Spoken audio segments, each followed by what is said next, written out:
Welcome back to my channel creative and info hub. This is Manisha Meena और आज के इस वीडियो में मैं आपके साथ शेयर करने वाली हूँ एयरफोर्स पीआरटी टीचर का रिटन एग्जाम कैसा होता है।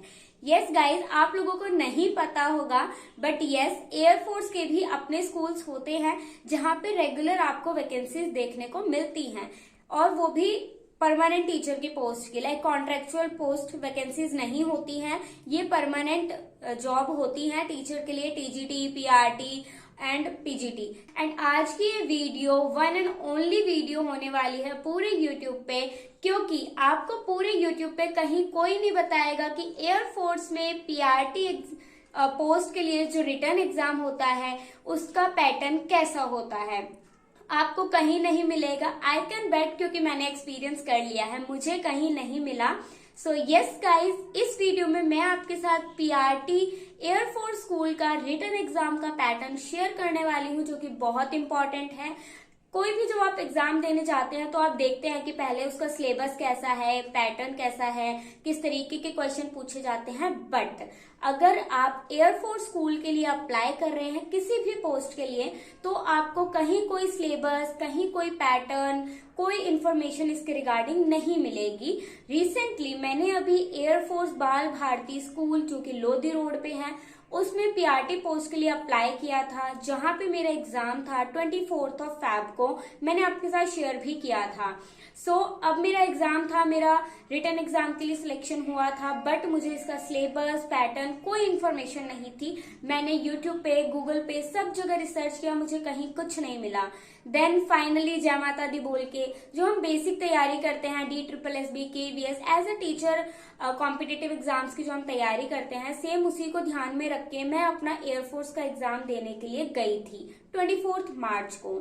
देन वहां पे जब हमें पता चला कि पेपर आपका कंप्यूटर पे नहीं होता है, हैंड रिटन एग्जाम होता है, ऑफलाइन मोड में होता है, आपको स्कूल की तरह एक क्वेश्चन पेपर मिलता है, आंसर शीट मिलती है और उसी में आपको आंसर करना होता है। पूरा अपना एक्सपीरियंस शेयर करूंगी, कैसे था, क्या था, किस तरीके के क्वेश्चन आए, क्या क्या पूछा, सब कुछ बताऊंगी। उसके लिए आपको वीडियो को एंड तक देखना है, क्योंकि बार बार बोल रही हूँ और कहीं आपको ये सारी इन्फॉर्मेशन कोई नहीं बताएगा। तो इस वीडियो को स्किप मत करना, बहुत अच्छी अपॉर्चुनिटी है ये।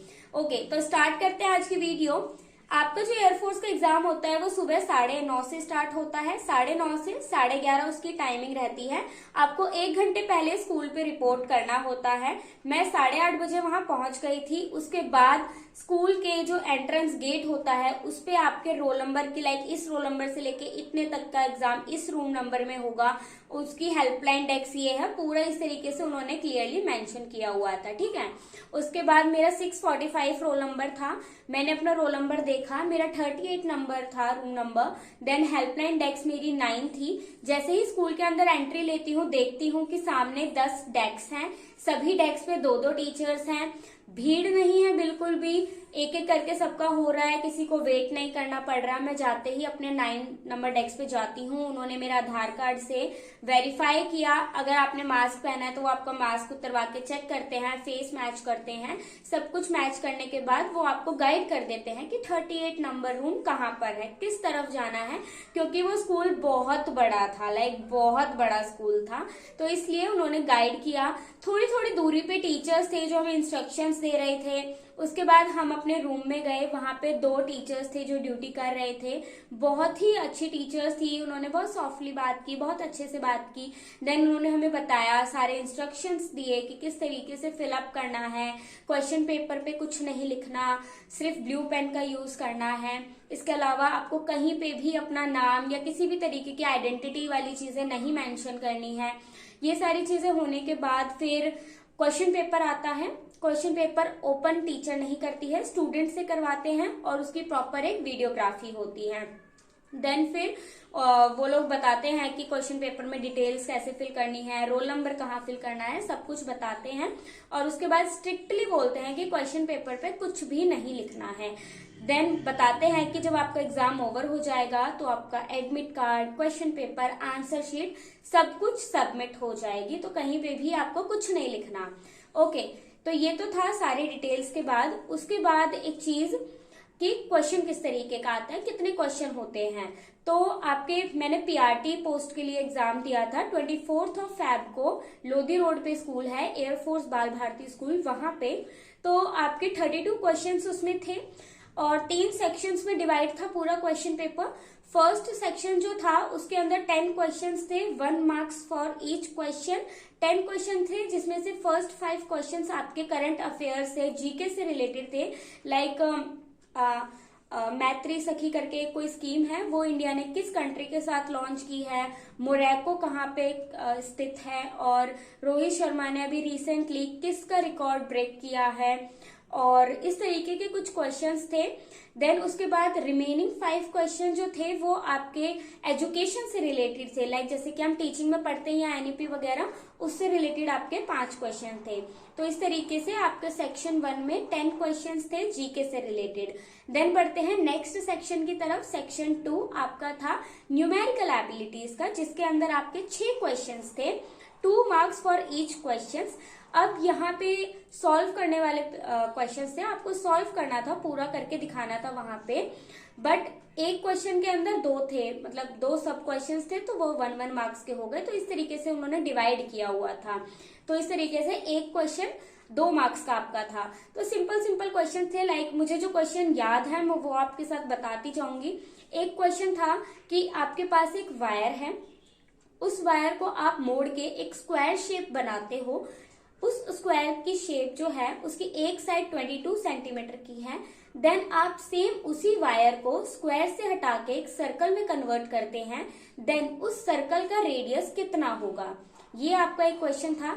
देन एज से रिलेटेड एक क्वेश्चन था। देन एक क्वेश्चन था करेंसी से रिलेटेड क्वेश्चन था कि अमित ने 85% अपनी सैलरी यूज कर ली है, 10% उसने डोनेट कर दी है, उसके पास रिमेनिंग बचे हैं 1215 रुपए, तो उसकी टोटल इनकम कितनी हुई। इस तरीके के क्वेश्चंस थे। बाकी कुछ पैरामीटर्स वाले क्वेश्चन थे, एरिया फाइंड आउट करने वाले सिंपल सिंपल से क्वेश्चंस थे। ओके, उसके बाद लास्ट आपका सेक्शन सी, आपका थर्ड पार्ट था। थर्ड सेक्शन आपका 3 सब सेक्शंस में डिवाइड था, 1, 2, 3 करके।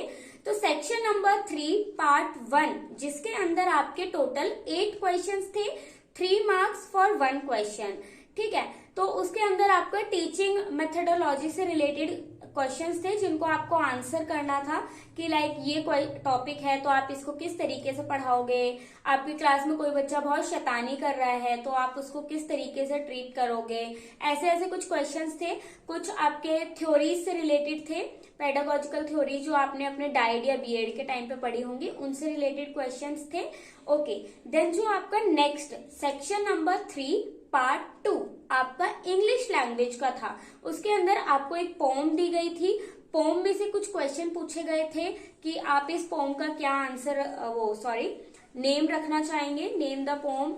एंड देन आपका करेक्शन वाले थे, 4 या 5 आई थिंक स्पेलिंग दी हुई थी, उन्हें आपको करेक्ट करके लिखना था। बट आई वॉज कंफ्यूज क्योंकि उसमें जो मोमेंटो की स्पेलिंग दी हुई थी वो करेक्ट थी, उसमें हम क्या ही करेक्शन करें, तो इस तरीके से उन्होंने दिया हुआ था।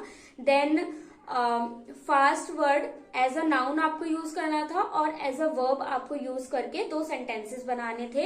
इस तरीके से ग्रामर से क्वेश्चन वहां पे आए हुए थे।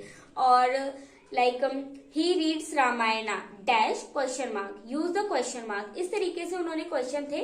तो अगर आप प्रिपेयर कर रहे हैं तो आप इस तरीके से प्रिपेयर कर सकते हैं। लास्ट सेक्शन नंबर 3 पार्ट 3, जिसके अंदर आपके 2 क्वेश्चन थे जो कि आपका था हिंदी से रिलेटेड। तो ये मैं सोच रहा सिर्फ 2 क्वेश्चन, तो यस आपके 2 क्वेश्चन थे जो कि 5 नंबर के थे। एक क्वेश्चन 5 नंबर का, दूसरा क्वेश्चन भी 5 नंबर का। तो टोटल आपका सेक्शन 3 का पार्ट सी आपका 10 मार्क्स का था, हिंदी का था।